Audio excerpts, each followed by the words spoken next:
কুসুমের বাবার হঠাৎ এই মৃত্যু কোনোমতেই মেনে নিতে না পেরে রীতিমতো এবার এই অবস্থার জন্য কুসুমকেই দোষারোপ করলো দীপালি। হ্যাঁ বন্ধুরা, ভিডিওতে লাইক দিয়ে দেখতে থাকুন। যে মুহূর্তে কিনা বাস্তবতাটাকে মেনে নিয়ে শঙ্করের লাশ যখন কিনা বাড়িতে নিয়ে আসা হয়, ঠিক সেই মুহূর্তে শঙ্করকে শেষ শ্রদ্ধা জানানোর জন্য যখন কিনা গাঙ্গুলি হাউসে গার্ডেনে রাখা হয়, ঠিক সেই মুহূর্তে কুসুম যখন অনবরত চোখের জল ফেলতে থাকে এবং ঈশান যখন বলতে থাকে যে তার ভাইতে একবার ভেবে দেখেছিস যে এখন কুসুমকে আমরা কী সান্ত্বনা দেবো, কীভাবে বা আমরা কুসুমকে সামলাবো বলতো, ঠিক সেই মুহূর্তে আয়ুষ যখন বলতে থাকে যে আমার তো কুসুমের মুখের দিকে তাকাতেও খারাপ লাগছে, আমি তো কোনো মতে কুসুমের চোখের দিকে চোখ রেখে কুসুমকে সান্ত্বনা যে দেবো সেটাও পারছি না, আমার সেই সাধ্যটুকু হচ্ছে না জানিস তো ঈশান। ঠিক সেই মুহূর্তে অনুশ্রী যখন বলতে থাকে যে কুসুম ম্যাডাম আপনি একদম ভেঙে পড়বেন না, আপনাকে শক্তভাবে এই সিচুয়েশনের সঙ্গে লড়াই করতে হবে, কারণ আপনি ভুলে যাবেন না যে ঘন্টু কিন্তু এখনও পর্যন্ত বাচ্চা মানুষ এবং এই সমস্ত বাস্তবতাটা ওর পক্ষে মেনে নেওয়াটা যথেষ্ট পরিমাণে কঠিন। আমরা জানি যে আপনার পক্ষে বাস্তবতাটা মেনে নেওয়াটা কঠিন যে এরকম অকালে কাকা আপনাদের ছেড়ে চলে গিয়েছে, কিন্তু তার সত্ত্বেও তো আপনাকে শক্ত থাকতে হবে, তাই না? ঠিক সেই মুহূর্তে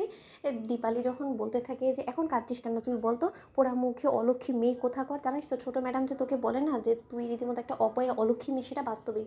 এত তো তুই তো ছোটো সাহেবের নামে সিঁথিতে সিঁদুর পরে এত কিছু করে ফেলি এবং তার পরিণতি স্বরূপ কী হলো যে শঙ্কর তাকে তার জীবনটা ত্যাগ করে দিতে হলো, এটাই তো তুই চেয়েছিস তাই না? তাহলে এখন এই ন্যাকা সাজার চেষ্টা কেন করছিস বলতো? কেন এখন চোখের জল অনবরত তুই ফেলছিস বলতো? তোর এই চোখের জলে দাম দেওয়ার এখন আর কেউ তোর জীবনে বেঁচে নেই রে কুসুম, কেউ তোর চোখের জল আর মুছবে না। যে সকল কিছু তুই হারিয়ে ফেলেছিস সেই সকল কিছু তুই হারিয়ে ফেলেছিস, তুই এখন নিঃস্ব, তুই এখন পুরোপুরি একা হয়ে গিয়েছিস। একবার ভেবে দেখেছিস যে তোর এখন দায়িত্ব কে নেবে? ছোটো বাচ্চাটা ঘন্টু, ওর দায়িত্ব কে নেবে বলতো?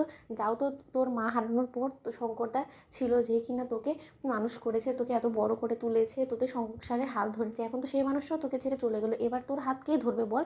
অন্যদিকে ইন্দ্রাণী গাঙ্গুলি যখন বলতে থাকে যে দীপালি তোমার মাথা খারাপ হয়ে গেছে, তুমি সব কী বলছো? ঠিক সেই মধ্যে দীপালি বলতে থাকে যে আমি ঠিকই তো বলছি ম্যাডাম, এই অলক্ষী অপয়া মেয়ের কারণেই তো আজকে শঙ্করটাও পৃথিবী থেকে চলে গেলো, তাই না? তাহলে এখন ওর দায়ভার কে নিবে বলুন তো?